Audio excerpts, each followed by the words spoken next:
ठीक है, तो हमने यहाँ तक किया था। ये साइंस का पॉइंटर सेशन है। और तीन क्लासेस हो, तीन मतलब 3 बार हमने सेशन कर लिया है, और ये चौथा है। Heat and thermodynamics. ठीक है, हीट एंड थर्मोडायनेमिक्स शुरू करना है। तो इसके जो मतलब ये पीवाईक्यू पे बेस्ड है। और इसमें सिर्फ वन लाइनर फॉर्म में है, वन लाइनर फॉर्म में क्वेश्चन और उसका आंसर दिए हैं। एक्सप्लेनेशन इसमें नहीं है। अगर एक्सप्लेनेशन आपको देखना है तो इनकी जो प्रीव्यू आती है, प्रीव्यू सीरीज, उसमें होगा इसका एक्सप्लेनेशन। ठीक है। तो हीट एंड थर्मोडायनेमिक्स ये फिजिक्स का पोर्शन है साइंस में। Transfer of heat by convection can take place in gases and liquids. Convection जानते हो? कन्वेक्शन क्या होता है? जैसे मतलब हम्म, हम कुछ चीज़ हीट अप करते हैं ना, जब कुछ चीज़ गर्म करते हो, नीचे से गर्म कर रहे हो, तो उसमें ऊपर उठती हैं चीज़ें। ठीक है, ऊपर उठती हैं और फिर ठंडी होती हैं। ठीक है, तो वही कन्वेक्शन होता है। कन्वेक्शन करंट आपने कई बार सुना होगा। और ठीक है। फिर a liquid remains hot or cold for a long time in thermos flask because there is no loss of or gain of heat by conduction, convection और रेडिएशन। ये सारी प्रोसेस होती हैं जिनके थ्रू कोई भी ऑब्जेक्ट जो है गर्म या ठंडा हो सकता है। ठीक है, कंडक्शन, कन्वेक्शन और रेडिएशन। ठीक है। तीनों अलग अलग प्रोसेस हैं किसी चीज़ को हीट करने के लिए या उनसे हीट निकालने के लिए। ठीक है, तो जो आपको थर्मो फ्लास्क होते हैं, जो आपकी थर्मो फ्लास्क वाली बोतल होती हैं, उसमें देखना मतलब अंदर कोटिंग की जाती है किसी चीज़ की, किसी मेटल की, कि इसमें हीट जो है, हीट बनी रहे इसमें। ठीक है, इसके बाहर ना जा पाए इसके। तो उसमें क्या होगा कि अगर आपने ठंडी चीज़ रखी है तो ठंडी रहेगी, गर्म चीज़ रखी है तो गर्म रहेगी। ठीक है, वो काफ़ी देर तक उसमें रहता है, क्योंकि हीट तब भी निकल जाती है कहीं ना कहीं से, उसके ढक्कन से निकल जाएगी। बहुत धीमे धीरे निकलेगा, बहुत धीरे धीरे ठंडा होगा वो। ठीक है। फिर steam at 100 degree Celsius causes more severe burn than water at the same temperature because he steam provides more heat। ठीक है। आपने सुना होगा एक टर्म, स्पेसिफिक हीट जो होती है। ठीक है, स्पेसिफिक हीट में क्या होता है कि वो ज़्यादा गर्म होती है इन कंपेरिजन टू वाटर। ठीक है, पानी की अपेक्षा। जब हम कोई भी मतलब जैसे पानी गर्म करते हैं, तो जो पानी जब हम गर्म करते हैं तो पानी जो भाप बनता है। ठीक है, भाप बनता है तो वो क्यों होता है? मतलब ऐसा नहीं कि सिर्फ हमने 50 डिग्री पे ही 50 डिग्री पे ही वो उड़ जाएगा। नहीं, जब तक वो 100 डिग्री तक नहीं पहुंचेगा तब तक वो पानी भाप नहीं बनेगा, उसकी स्टेट नहीं चेंज होगी। और स्टेट जब चेंज होती है तो पानी जो ये भाप होता है ना, इसमें इसकी स्पेसिफिक हीट भी होती है। वो ज़्यादा गर्म होता है इन कंपेरिजन टू जो नीचे पानी है। ठीक है, तो इसलिए जो भाप से मतलब जलते हैं तो वो ज़्यादा जलन होती है इन कंपेरिजन टू वाटर। ठीक है। Hand burns more by steam comparatively to boiling water because steam has latent heat. हाँ, latent heat, sorry, specific heat है, लेटेंट हीट। ठीक है। Heat required in calories to convert 1 gram of ice at 0 degree Celsius to steam at 100 degree Celsius approximately 720 calories. ठीक है, मतलब कह रहा है कि 0 डिग्री से लेके 100 डिग्री, मतलब कोई पानी है उसको नहीं, 1 ग्राम आइस करा, 1 ग्राम आइस को 0 डिग्री से 100 डिग्री में कन्वर्ट करने के लिए कितनी कैलोरी की रिक्वायरमेंट है? 720 कैलोरी की। ठीक है, अब ये मतलब डिस्क्रीट फैक्ट है, इसका कोई लॉजिक नहीं है। ठीक है, डिस्क्रीट फैक्ट है, इसको रट लो ऐसे ही। आया तो आया, नहीं तो आया कोई बात नहीं। The temperature where the reading of centigrade या Celsius and Fahrenheit thermometer are same, -40 degree Celsius. ठीक है, मतलब इतने पे कह रहा है कि दोनों की वैल्यू सेम है, सेंटीग्रेड में भी और फ़ारेनहाइट में भी। ठीक है। At what point the Fahrenheit temperature is double of centigrade temperature 160 degree Celsius. ठीक है, वो फॉर्मूला होता है ना उसका, फ़ारेनहाइट और सेंटीग्रेड कन्वर्ट करने के लिए, और केल्विन, तीनों का ही होता है।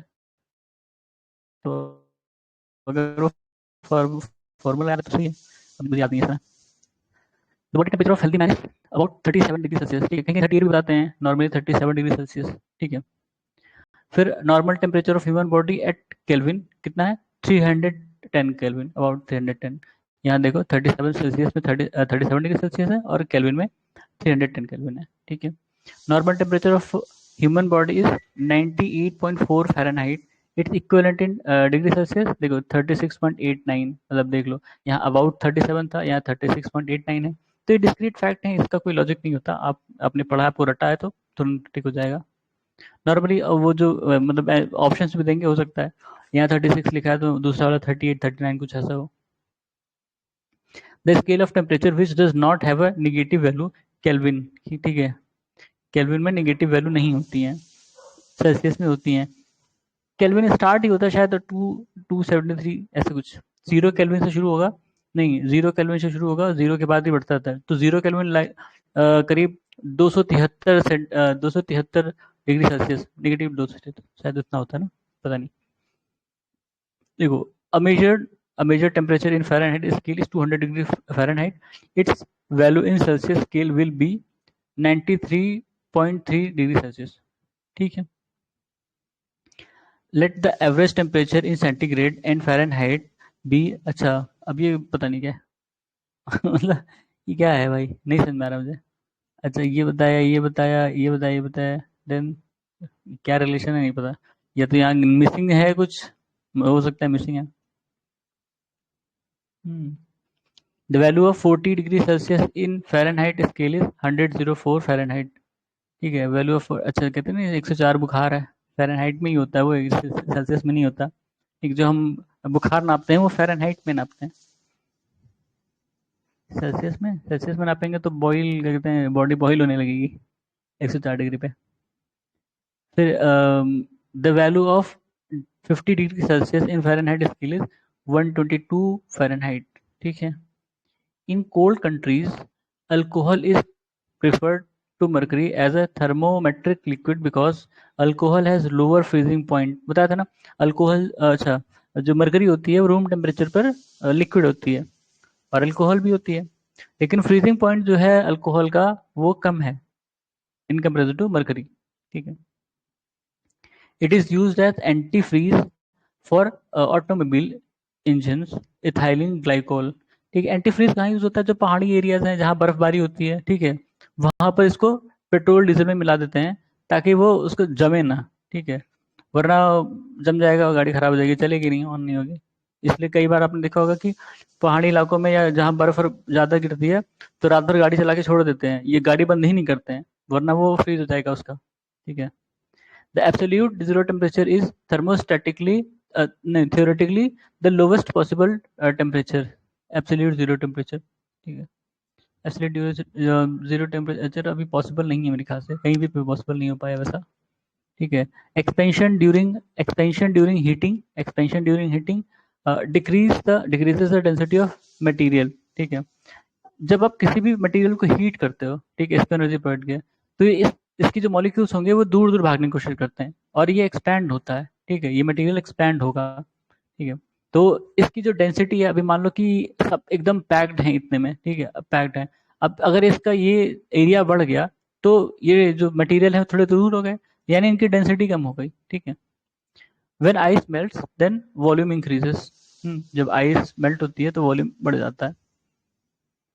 The variation in temperature from 0 degree Celsius to 100 degree Celsius with respect to time of two liquid PQ and PQ are shown in the graph below. The correct statement is, भाई correct statement क्या है? Q attain the, अच्छा अब इसको observe करने के लिए, Q attain the temperature of 100 degree से faster than P। ठीक है। तो ऑब्वियस सी बात, देखो ये टेम्परेचर है और ये टाइम है, और 100 डिग्री सेल्सियस पे दोनों पहुंचे हैं। ठीक है, ये भी 100 पे है, ये भी 100 पे है, लेकिन टाइम जो है इसको कम लगा है, इसको ज़्यादा लगा है। ठीक है, ऐसे ग्राफ है। The use of thermostat to maintain temperature, अभी हमने देखा था thermostat is related to temperature. Thermostat is a device which automatically regulate the temperature of system. देखो सारे क्वेश्चन थर्मोस्टेट पे हैं, और ये ऑब्वियसली एक साल में तो नहीं आए होंगे, अलग अलग आए होंगे। अभी ऊपर भी हमने 2-3 क्वेश्चन देखे थे, यहाँ भी 3 क्वेश्चन, मतलब 5 साल लगातार ये सब मतलब आगे पीछे होके पूछा गया है, पीवाईक्यू से ही है। ठीक है सारे।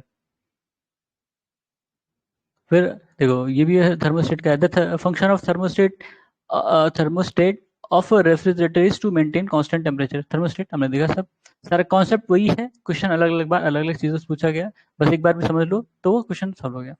The safest temperature to keep food fresh in refrigerator about 4 degree Celsius, यानी 1.7 degree Celsius to 3.3 degree Celsius. Okay. When soggy biscuit are kept, हाँ ये बड़ा इंटरेस्टिंग फैक्ट है कि जो सॉगी बिस्कुट होते हैं अगर उनको फ्रिज में रख दो ना तो क्रिस्प हो जाते हैं। क्यों?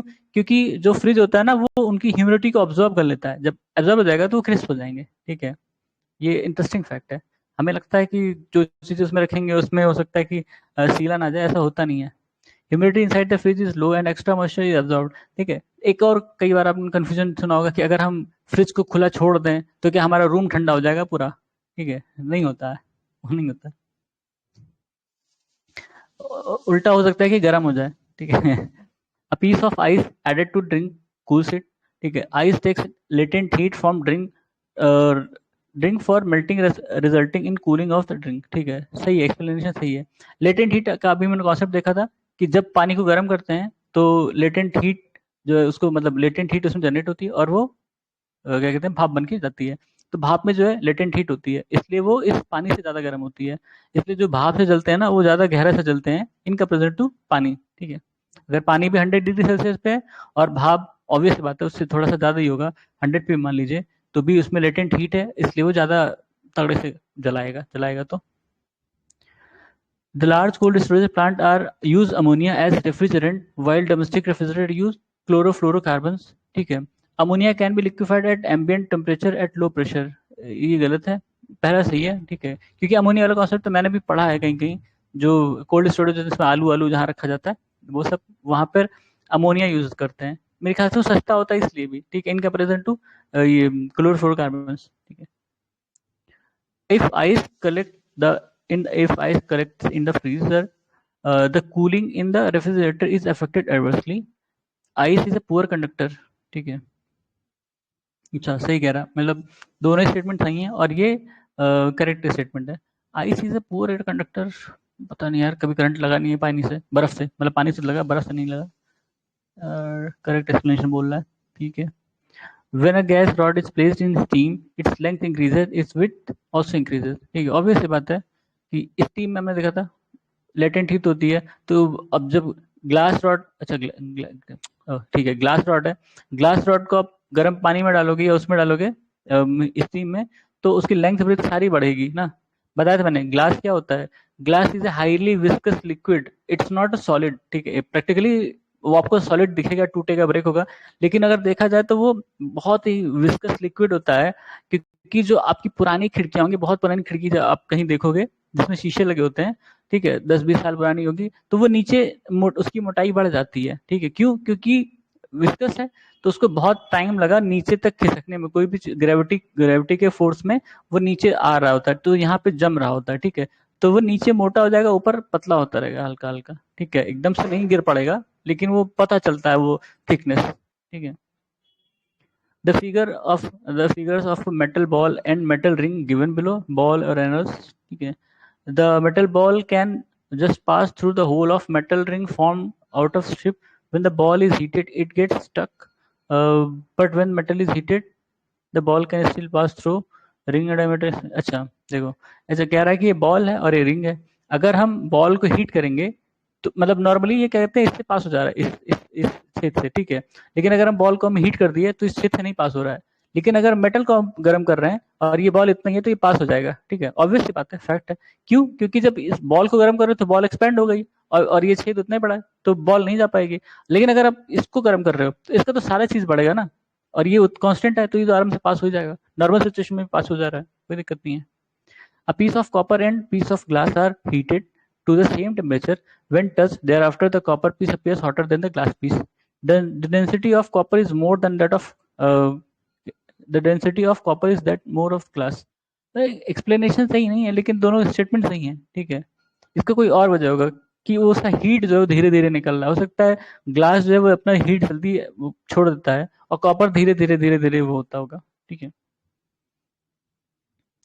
In winter, you touch a long you touch a log of wood and iron rod, you will feel rod iron is colder because in comparison to wood, iron is good conductor of heat. सही बात है, सही बात है।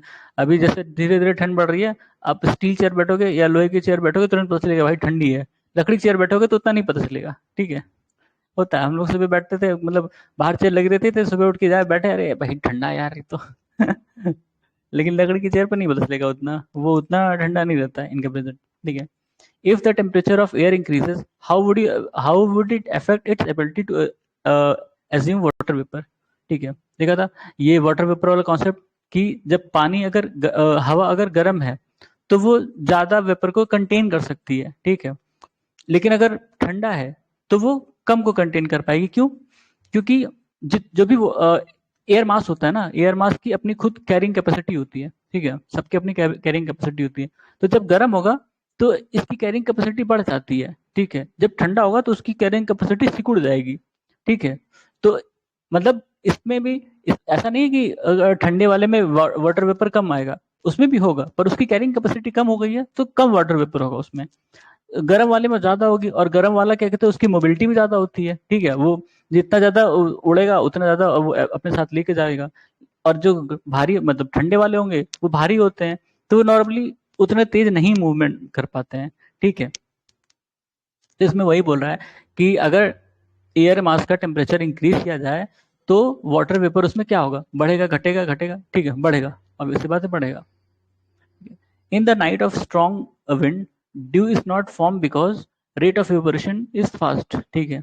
जब रात में तेज हवाएं चल रही होती हैं तो ड्यू नहीं बनता, क्यों? क्योंकि इवेपोरेट हो जाता है वो, अदरवाइज इवेपोरेट नहीं होगा तो वो वही ड्यू बन जाएगा, ओस ओस की बूंदें, ठीक है। True statement are air conditioner and air cooler both maintain, अच्छा ये स्टेटमेंट दिए रहेंगे, उसमें से एक करेक्ट स्टेटमेंट है, इन लोगों ने दे दिया, क्योंकि इसमें ऑप्शंस नहीं दिए ना, डायरेक्ट इन लोगों ने आंसर दिया है।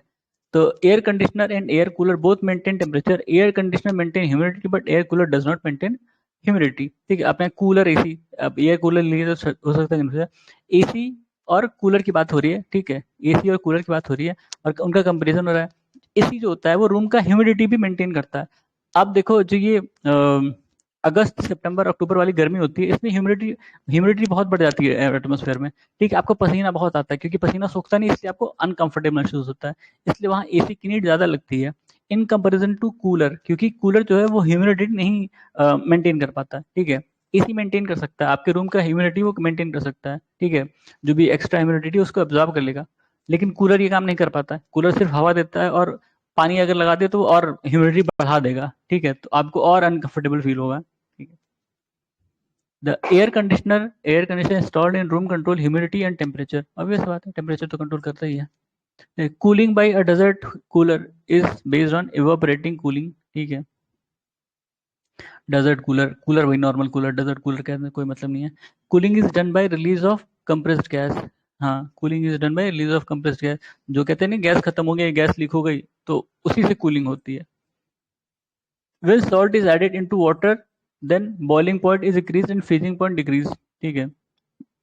अगर पानी में नमक की मात्रा बढ़ा दोगे तो उसका बॉइलिंग पॉइंट इंक्रीज हो जाएगा और फ्रीजिंग पॉइंट डिक्रीज हो जाएगा। क्यों इंक्रीज का मतलब, बॉइलिंग पॉइंट इंक्रीज का मतलब कि 100 डिग्री से ज्यादा आपको उसको गर्म करना पड़ेगा तब जाके वो उबलेगा, ठीक है। फ्रीजिंग पॉइंट डिक्रीज मतलब 0 डिग्री से ज्यादा जाएगा, नीचे जाएगा, तब जाके उसका वो वो फ्रीज होगा, ठीक है। मतलब पानी में कोई भी चीज अगर आप मिला देते हो ना तो उसका इफेक्ट पड़ता है। इसलिए आपने कई बार क्वेश्चन पढ़ा होगा कि अगर हम पानी को उबाल के फ्रिज में रखें और नॉर्मल टैप वाटर को फ्रिज में रखें एक साथ, ठीक है, तो कौन सा पानी पहले, क्या कहते हैं, कौन सा पानी पहले वो होगा, बर्फ बनेगा, ठीक है। नॉर्मल लोग कहेंगे कि जो मतलब क्या कहते हैं, जो टैप वाटर है वो जल्दी फ्रीज होगा, नहीं, जो उबाल के रखोगे ना वो जल्दी फ्रीज होगा। क्यों? क्योंकि उसकी जो इम्प्योरिटीज होती है वो खत्म हो जाती हैं। जो उसमें मान लो कि थोड़ी बहुत इम्प्योरिटीज होंगी, जो अमीबा में या माइक्रोब्स होंगे, वो मर जाएंगे, ठीक है। जब वो मर गए तो उसकी सारी इम्प्योरिटीज खत्म होगी एक तरह से, अब वो प्योर है, और वो प्योर वाटर जल्दी फ्रीज होता है, ठीक है, in comparison to tap water, ठीक है, ये कॉन्सेप्ट है। Salt is use for cooking the food at places on higher from sea level, temperature is low in higher places. भाई बात दोनों सही है लेकिन एक्सप्लेनेशन नहीं है। Salt is use for cooking the food at places on higher higher from sea level. अब बात तो सही है लेकिन ये एक्सप्लेनेशन मिल रहा है। देखो एक्सप्लेनेशन के लिए मैंने क्या बताया था कि पहला स्टेटमेंट और दूसरा स्टेटमेंट अगर सही है तो इसके पीछे वाई लगा दो, ठीक है। वाई, तो वाई से ये नहीं हो पा रहा ना, आंसर नहीं मिल पा रहा हमें पहले वाले स्टेटमेंट का, ठीक है। तो इसका मतलब एक्सप्लेनेशन सही नहीं है, स्टेटमेंट दोनों सही है। To keep drinks at the same temperature for quite some time, walls of thermos bottle are coated with silver layer। देखो अभी हमने उसका थर्मोस का कॉन्सेप्ट पढ़ा था कि उसमें जो टेम्परेचर होता है मेंटेन होता है। अगर गर्म पानी रखा तो गर्म रहेगा, ठंडा रखा तो ठंडा रहेगा। काफी समय के लिए रहता है, एकदम हमेशा के लिए नहीं होगा, क्योंकि इसमें से हीट जो है निकलती रहती है, आती रहती है, वही कॉन्सेप्ट है, ठीक है। तो उसमें जो कोटिंग मैंने बताया था, एक कोटिंग होती है किसी चीज की, वो सिल्वर कोटिंग होती है, सिल्वर लेयर कोटेड होते हैं, वो उसको मेंटेन करता है, ठीक है। It is more comfortable to wear white cloth in summer because, क्यों? रिफ्लेक्ट करता है ना, ऑब्वियस बात है। It reflect all the heat falls on them. छाते के हमने कॉन्सेप्ट पढ़ा था, छाता कौन सा छाता बेस्ट होगा, जिसमें ऊपर व्हाइट हो और नीचे ब्लैक हो। ठीक है, छाता का कॉन्सेप्ट ऊपर था। White clothes are cooler than black clothes because they reflect whole light. ठीक है, एक और मजेदार बात है कि अगर आप अपने गर्म मतलब आपके पास दो शर्ट हो या दो कोई भी चीज हो, एक व्हाइट हो एक ब्लैक हो, अगर आप दोनों को एक साथ क्या कहते हैं सूखने के लिए डालो, मतलब धो के सूखने के लिए डालो, आप देखना ब्लैक वाला जो है वो जल्दी सूख जाएगा और व्हाइट वाला बाद में सूखेगा। ठीक है, कपड़ा सेम होगा, सब कुछ सेम होगा तब भी। We prefer white dress in winter. गलत है भाई। पहला तो गलत है। व्हाइट ड्रेस नहीं, हम नॉर्मली ब्लैक पहनते हैं क्योंकि वो हीट अब्जॉर्ब करेगा, तब आपको गर्म रखेगा। व्हाइट रखोगे तो पता लगा धूप आई और चली गई, अब कपड़ा ही नहीं गर्म हुआ। White dresses are good reflector of heat. सही है। ठीक है, फिर क्या है, light coloured cloth are preferred in summer, obvious सी बात है। Light colour cloth are poor absorber heat, ये भी सही है, दोनों सही है। ठीक है, लॉस ऑफ वाटर मतलब एक्सप्लेनेशन भी सही है। हाँ, loss of water from the body through perspiration depends on atmospheric temperature and atmospheric humidity. ठीक है, दोनों चीजें हैं। क्या बताया था अभी कि जो जो क्या कहते हैं ये सितंबर अक्टूबर की गर्मी होती है, इसमें एटमॉस्फेरिक ह्यूमिडिटी बढ़ जाती है, तो आपका जो पसीना होता है ना वो सूखता नहीं है, इसलिए आपको और अनकंफर्टेबल महसूस होता है। इसलिए हम एसी में ज़्यादा कंफर्टेबल फील करते हैं क्योंकि एसी में ह्यूमिडिटी मेंटेन होती है, वो हमारे रूम की जो ह्यूमिडिटी है उसको कंट्रोल में रखता है। ठीक है, तो इसमें कह रहा है कि जो पर्सपायरेशन मतलब पसीना होता है वो दो चीज़ों पर डिपेंड करता है, एटमॉस्फेरिक टेम्परेचर जो बाहर का टेम्परेचर है और एटमॉस्फेरिक ह्यूमिडिटी, दोनों चीज़ पे। ठीक है, बारिश के मौसम में मान लो कि बारिश के मौसम में मौसम ठंडा है लेकिन एटमॉस्फेरिक ह्यूमिडिटी ज़्यादा है, तो आपको जो पसीना होगा वो सूखेगा नहीं। ठीक है, वही कॉन्सेप्ट है। और गर्मी में क्या कहते हैं, जैसे मई जून की जो गर्मी होती है उसमें टेम्परेचर ज़्यादा है लेकिन क्या कहते हैं मतलब ह्यूमिडिटी कम होती है उस समय। ठीक है, तो आपका पसीना सूखेगा लेकिन आपको गर्मी लगेगी, वही चीज़ है। The most important function of perspiration is to regulate body temperature. Okay. Hmm, perspiration वही पसीना क्यों होता है भाई, बॉडी टेम्परेचर मेंटेन करने के लिए, जब हमारे शरीर को गर्मी लगती है तो वो पसीने के फॉर्म में बाहर आती है। ठीक है, The fan the fan produces feeling of comfort during hot weather because our perspiration evaporates rapidly। ठीक है, जब पंखे के नीचे हम बैठ जाते हैं गर्मी के दिनों में, हमें क्यों कंफर्टेबल लगता है, क्योंकि हमारा जो पसीना होता है वो जल्दी सूख जाता है। जब पसीना सूखता है तो क्यों ऐसा, क्योंकि बताया था वो लेटेंट हीट वाला कॉन्सेप्ट, जब वो भाप बन के उड़ गया ना तो वो सरफेस जो है वो ठंडी हो जाती है, तो आपकी जहाँ त्वचा पे जहाँ पे पसीना होगा वहां से जब वो उड़ेगा मतलब सूखेगा ना, तो वहां वहां ठंडा लगेगा हल्का सा। In an earthen pitcher the water remains cold due to process of evaporation. ठीक है, इसलिए गर्मियों में क्या करते हैं हम लोग, वो मटका रखते हैं, कई लोग या फ्रिज में रखते हैं मटका रखते हैं। क्यों, क्योंकि उसमें इवेपोरेशन होता रहता है धीरे धीरे, और वो अंदर के जो पानी होता है उसको एकदम बढ़िया ठंडा रखे, एकदम कूल नहीं करेगा लेकिन ठंडा रखेगा in comparison to room temperature. ठीक है, on a specific day and time, the temperature was 48 degrees Celsius in Churu and 24 degrees Celsius in Shimla.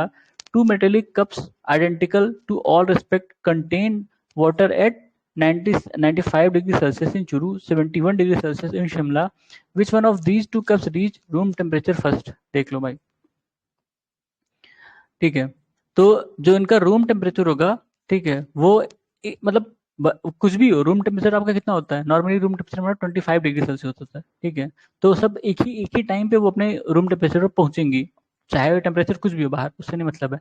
Both cups reach room temperature at the same time at the temperature different is same. ठीक है, at the temperature difference same. ठीक है, temperature difference same है तो उनका जो कहते हैं जो रूम टेम्परेचर पे है वो सेम टाइम पे पहुंचेंगे। A hot body cools from 90 degrees Celsius to 75 degrees Celsius in 25 seconds. The same body is further cooling from 75 degrees to 60 will take more than 25 seconds. अब ये कैलकुलेशन देखना पड़ेगा कैसे है। ठीक है, वैसे ही देख लो रफली तो कितना 15 डिग्री 15 डिग्री कम करने में से 25 सेकंड लगे। फिर यहाँ बोल रहा है कि ये 5 कितना 10 नहीं, ये भी तो 15 ही है, तो 25 डिग्री कैसे होगा भाई, कुछ कैलकुलेशन मोर देन क्यों बोल रहा है,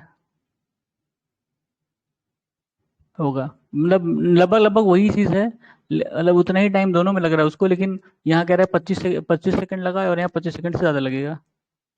मेरे ख्याल से यही ऑप्शन में रहा होगा। ठीक है, मोर देन हो सकता है।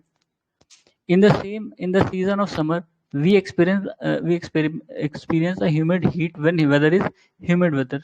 ठीक है, समर में हम ह्यूमिड हीट महसूस करते हैं कब, जब ह्यूमिड वेदर हो। ह्यूमिड वेदर नॉर्मली आपका बारिश के बाद आता है। ठीक है, क्यों? क्योंकि सारे जलाशय भर जाते हैं। जब सारे जलाशय भर गए तो क्या कहते हैं, हीट, तो गर्मी कम नहीं होती ना। सितंबर तक आप समझ लो, सितंबर हाफ तक गर्मी उतनी ही रहती है। टेम्परेचर हमें कम महसूस होता है, वो अलग चीज़ है, लेकिन गर्मी लगभग उतनी होती है, सूरज का ताप उतना ही रहता है।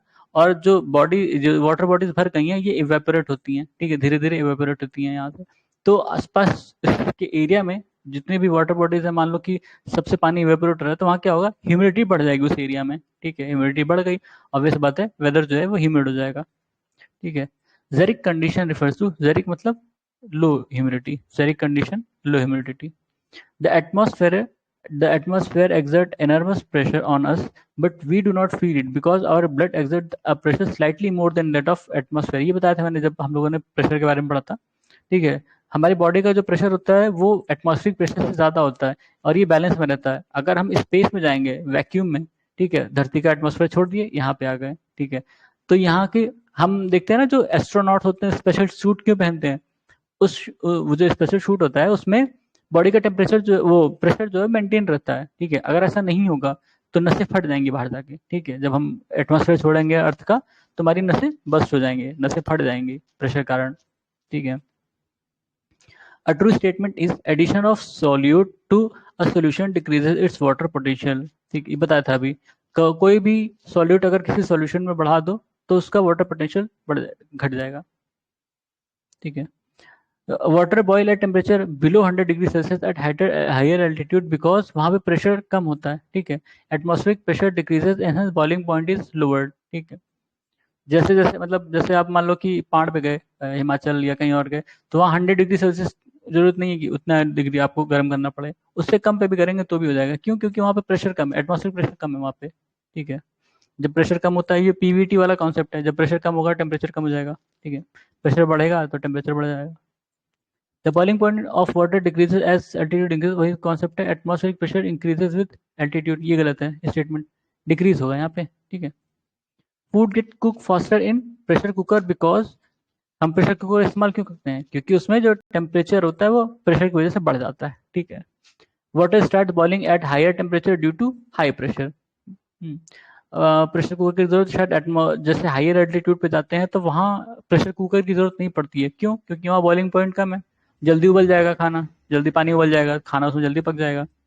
Pressure cooker cooks food in lesser time because temperature of boiling water increases due to high pressure. ठीक है, पीवीटी वाला कॉन्सेप्ट है भाई, पीवीटी, हाँ वही वाला।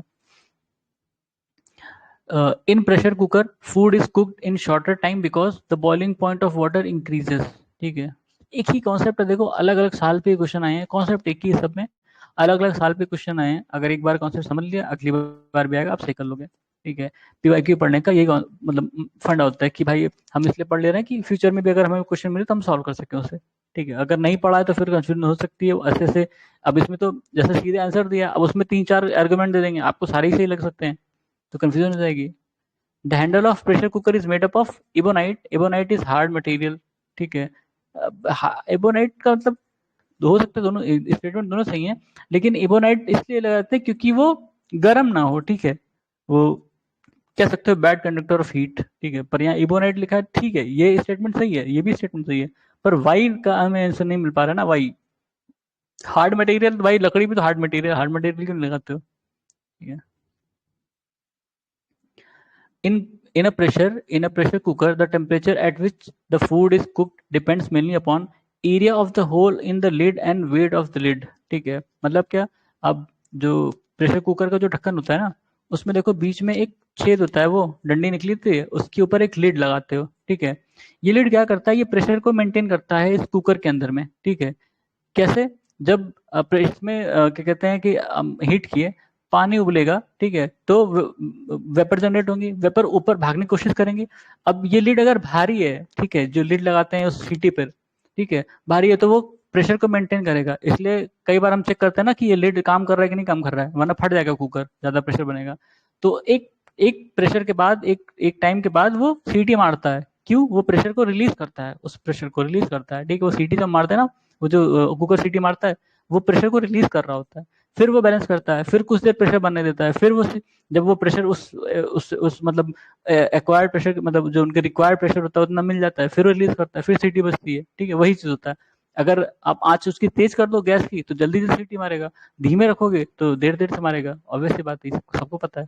लेकिन वो उसका काम यही है, जो होल होता है और वो लीड होती है उसके उस पर जो वेट होता है ना, वो उनका काम प्रेशर मेंटेन करने का ही होता है, ठीक है, वैसे सीटी मारने के लिए नहीं होते हैं। Maximum temperature inside pressure cooker depends on area, देखो सेम सेम चीज है, area of hole on the top and weight kept on it, ठीक है। When water is heated from 0 degree Celsius to 10 degree Celsius, its volume first decreases then increases. क्यों? 4 degree Celsius तक तो increase होगा ना, यानी 4 डिग्री सेल्सियस तक decrease होगा, फिर उसके बाद बढ़ने लगेगा। The change in the volume of water if the temperature is lowered from 9 degree Celsius to 3 degree Celsius, volume will first decrease and then increase, ठीक है। ये ऊपर जो था उसी का अपोजिट में है, ठीक है, क्योंकि यहाँ पे 9 से 3 आ रहा है और यहाँ पे 0 से 10 आ रहा है, ठीक है, तो सेम प्रोसेस हुआ लेकिन रिवर्स में हुआ। फिर ट्रू स्टेटमेंट क्या है? In an air conditioner heat is extracted from the room at room air and at the evaporator coils and is ejected outside the condenser. अच्छा, जो एसी होता है क्या करता है कि आपके रूम से हीट को एब्जॉर्ब करता है, और जो उनकी कॉइल्स होती हैं पीछे जो मशीन होती है वहां पे, अब जो विंडो एसी होती है कभी उसके पीछे खड़े हो देखना कितनी गर्म होती है, क्यों? क्योंकि वो गर्मी भी फेंकता है, ठीक है, वो अंदर की गर्मी जो रूम की गर्मी होती है ना उसको भी एब्जॉर्ब करके खींच के बाहर फेंकता है, ठीक है। यही काम आपका स्प्लिट एसी में होता है, स्प्लिट एसी में जो एग्जॉस्ट ऊपर लगा होता है वो ये काम करता है, ठीक है। फिर a bottle filled with water, a water filled with water upon freezing breaks down because water expand upon freezing, ठीक है। पानी जो है वो फ्रीज करने पे बढ़ता है, लेकिन सारी बोतल तो नहीं, प्लास्टिक वाले तो नहीं, लेकिन ये उसके केस में हो सकता है, जैसे शीशे की जो बोतल होती है, जब अगर उससे जो पानी फ्रीज हो गया तो वो टूट सकती हैं, टूट भी जाती है कई बार। A glass bottle containing water tightly corked breaks when same concept है, देखो volume of water increases on freezing, ठीक है, volume of water increases on freezing. When a piece of ice floating on a glass of water melt, the level of water will remain same. ये बताया था concept, ये उससे भी related है कि जो एटमॉस्फेरिक हम क्लाइमेट चेंज के बारे में पढ़ते हैं और कहते हैं कि वाटर लेवल या सी लेवल बढ़ रहा है, ठीक है। क्यों? क्योंकि आइस मेल्ट हो रही है, जो आइस मेल्ट हो रही है उसमें तब सी का लेवल बढ़ेगा जब जो टेरेस्ट्रियल आइस हैं, जो पहाड़ों की बर्फ है वो पिघलेंगी, तब ये जो ओशियन है सीज हैं उनके लेवल बढ़ेंगे। जो जो बर्फ जो पानी पे ऑलरेडी है उनके पिघलने से कोई नुकसान नहीं, कोई लेवल नहीं होगा, ठीक है, नुकसान तो होगा मतलब कोई लेवल अप नहीं होगा सी का, ठीक है। जैसे आर्कटिक पूरा बर्फ है, ठीक है, आर्कटिक क्या होता है कि गर्मियों में उसकी बर्फ पिघलती है, ठंडियों में फिर जम जाती है, लेकिन जब गर्मियों में उसकी बर्फ पिघलती है तो सी लेवल नहीं उठता है, ठीक है, ये बात समझ लेना, क्योंकि वो ऑलरेडी उनका वॉल्यूम उसमें एब्जॉर्ब हो चुका है, ठीक है। सेम फिर है, a piece of ice floating in a beaker containing water up to its brim, when the whole of ice melt, water level will not change, ठीक है। पानी में बर्फ अगर ऑलरेडी है, बर्फ के पिघलने से पानी का लेवल नहीं बढ़ता, ये कॉन्सेप्ट है, पुराना है, ठीक है। Cloudy nights are warmer compare to clear cloudless nights because clouds reflect back the heat given by the earth, ठीक है। इसमें कह रहा है कि जैसे मान लो कि सरफेस है और यहाँ क्लाउड्स हैं, ठीक है, क्लाउड्स हैं, तो क्लाउडी नाइट है ये। अब क्या होगा, रात में क्या होता है कि रात में जो हमारी सरफेस होती है ना, ये हीट को छोड़ती है बाहर हवा की तरफ, ऊपर की तरफ। अब अगर क्लियर स्काई है तो ये चला गया भाई आसमान में, ठीक है, आपका ये यहाँ पे ठंडा हो गया। लेकिन अगर क्लाउडी नाइट है तो ये क्या होगा, ये वापस आएगी, ये वापस आएगी, ये वापस आएगी, और फिर लड़के फिर वापस आएगी, फिर वापस आएगी, तो ये जो एरिया है वो गर्म हो जाएगा, ठीक है। तो क्लाउडी नाइट में जो मतलब एटमोसफेयर होगा वो गर्म हो जाएगा, ठीक है, in comparison to cloudless night. Cloudless night में वो जो रेडिएशन होगी बैक टू स्पेस, ठीक है, बाहर चली गई धरती के। The cloudy nights are warmer than, ये देखो सेम कॉन्सेप्ट है, ठीक है। Clouds prevent radiation of heat from the ground and air, ठीक है। फिर करेक्ट स्टेटमेंट आर लो थिक, अच्छा कई सारे स्टेटमेंट रहेंगे उसमें से करेक्ट बताना था। इसमें क्या था, low thick cloud primary reflect solar radiation and cools the surface of earth. ठीक है. High thick clouds have high absorption of infrared radiation emanating from earth's surface and then cause warming effect. अभी बताया था हमने. ठीक है. अगर clouds कम है या क्लाउडलेस है तो आपका सरफेस जो है, सरफेस और ये एटमॉस्फेयर यहाँ का ये ठंडा होगा, और अगर क्लाउड है तो ये गर्म हो जाएगा. ठीक है.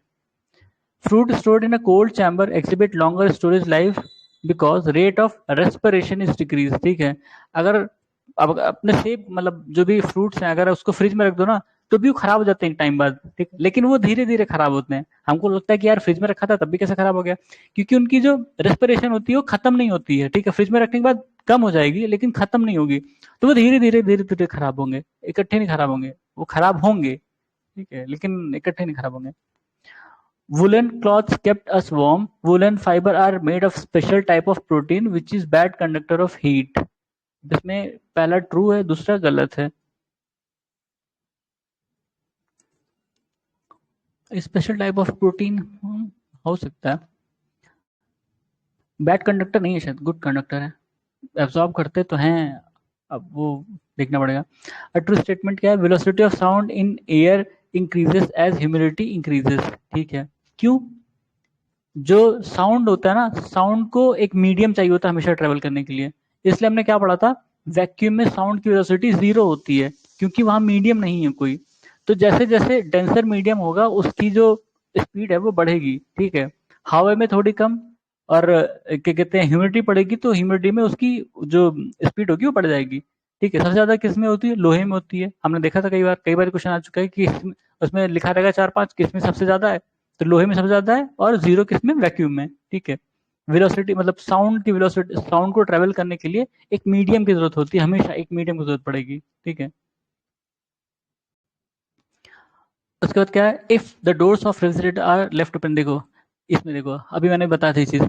If the doors of refrigerator are left open for a few hours then the room temperature will increase हो जाएगा. भाई डिक्रीज नहीं होगा. वो बचपना अपने में हम सोचते थे कि यार फ्रिज क्या कहते हैं खोल के रख दो और क्या कहते हैं रूम ठंडा हो जाएगा. रूम ठंडा नहीं होगा, गर्म हो जाएगा. By opening the doors of refrigerator kept in the room you can warm the room a little. ठीक है. क्यों? वो है कॉन्सेप्ट, मशीन है. ठीक है. वो हीट को एब्जॉर्ब नहीं करता ना, वो उस जगह को सिर्फ एक छोटे से पर्टिकुलर एरिया को वो ठंडे करने के लिए बना है. ठीक है. उसमें भी बहुत छोटा ही चैम्बर होता है, वो ठंडा करता है, हल्की हल्की गैस इसमें आती है, तो वो बस इतने एरिया को ठंडा करने के लिए बना है. बाकी रूम आपका बहुत बड़ा उस हिसाब से. हाँ, उसको ठंडा करने के लिए नहीं है. और वो हीट खींचता नहीं है, जैसे ह्यूमिडिटी भी नहीं खींचता एक तरह से. ठीक है. ह्यूमिडिटी उसमें एब्जॉर्ब करता है, लेकिन जैसे रूम जो है, रूम हीट हीट खींचता है आपके उससे, रूम से, पर ये हीट खींचता नहीं है, उसको ठंडा करता है बस. If a gas is compressed to half of its original volume at 27 degrees Celsius, to what temperature should it be heated to make it occupy its original volume? 32 कितना है? 327 degrees Celsius. If a gas is compressed at half of its original volume at 27 degrees Celsius, to what temperature it should be heated to make it occupy original volume? 327 degree Celsius. पता नहीं भाई क्या concept है, मतलब इसको देखना पड़ेगा, boiling point वाला कोई कॉन्सेप्ट होगा. ठीक है. तो इसके बाद है वेव मोशन. थोड़ी देर में हम शुरू करते हैं वेव मोशन. ठीक है. तब तक के लिए धन्यवाद.